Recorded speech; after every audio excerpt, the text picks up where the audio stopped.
राजनीति के मैदान में आज वो मंजर देखने को मिल गया जिसकी उम्मीद ना तो आपने की होगी और ना ही मैंने। जी हाँ, चुनाव आयोग खुद मैदान में उतर आया है और उसने कांग्रेस नेता यानी नेता प्रतिपक्ष राहुल गांधी को सीधी चुनौती ही दे डाली है। कहा कि या तो हलफनामा दो या फिर देश से माफी मांगो।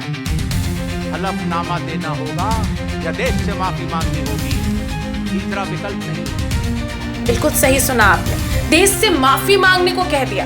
अब जरा सोचिए कि भारत का चुनाव आयोग जो आमतौर पर अपने काम काज से ही जवाब देता है, उसने पहली बार प्रेस कॉन्फ्रेंस बुलाकर हर सवाल का सीधे सीधे जवाब दिया। वजह क्या थी?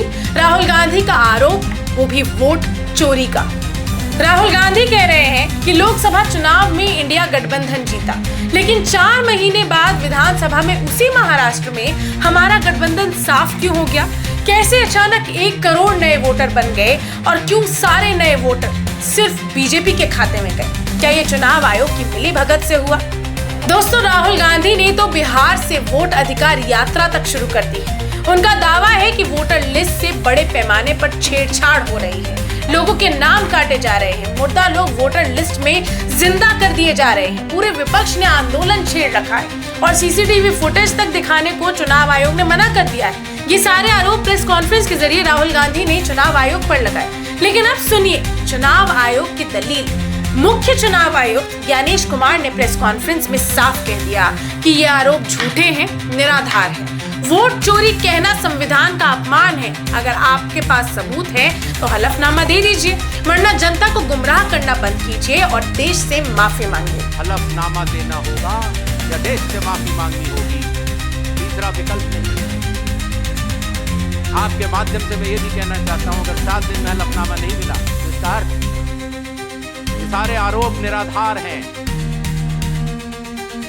और सिर्फ इतना ही नहीं, चुनाव आयोग ने ये भी खुलासा किया कि पिछले 20 साल में बिहार में कई बार स्पेशल इंटेंसिव रिवीजन यानी SIR हुआ है। इस बार भी 90,000 BLO घर घर गए और 7 करोड़ 89 लाख लोगों से मिले।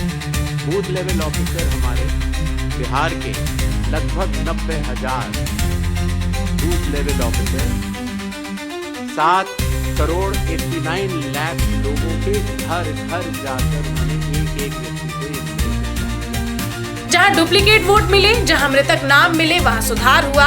7.24 लाख फॉर्म वापस भी आए।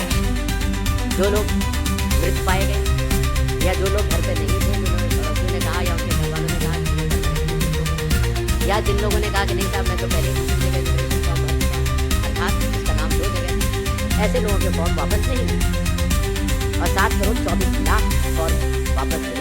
यानी ये पूरा जो प्रोसेस था कानून के तहत पारदर्शी तरीके से हुआ है। और सबसे बड़ा सवाल ये है कि चुनाव आयोग ने कहा अगर किसी का नाम 2 जगह है तो भी वो वोट सिर्फ एक जगह डाल जा सकता है।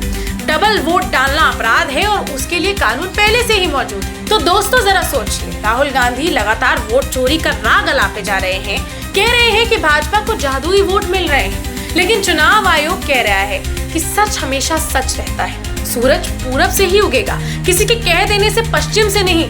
यानी ECI ने साफ कर दिया है कि अगर सबूत है तो सामने रखो, वरना आरोप लगाकर भाग मत जाओ।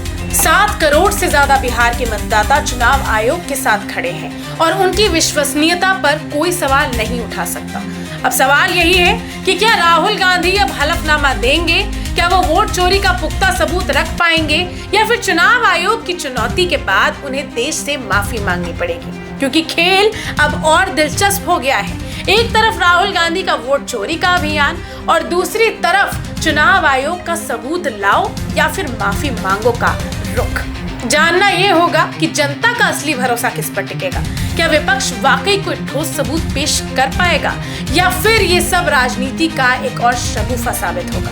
दोस्तों, जवाब तो आने वाले दिनों में मिल ही जाएगा, लेकिन इतना तय है कि वोट चोरी विवाद ने भारतीय राजनीति में भूचाल ला के रख दिया है। लेकिन इस पूरे मामले पर आपका क्या कहना है? क्या राहुल गांधी सच कह रहे हैं? क्या वोट चोरी हुई है या फिर ECI यानी इलेक्शन कमीशन ऑफ इंडिया के जवाब सही है? आपको क्या लगता है हमें कमेंट्स में जरूर बताइए और ऐसी ही और रिपोर्ट्स के लिए जुड़े रहिए हमारे चैनल के साथ। धन्यवाद।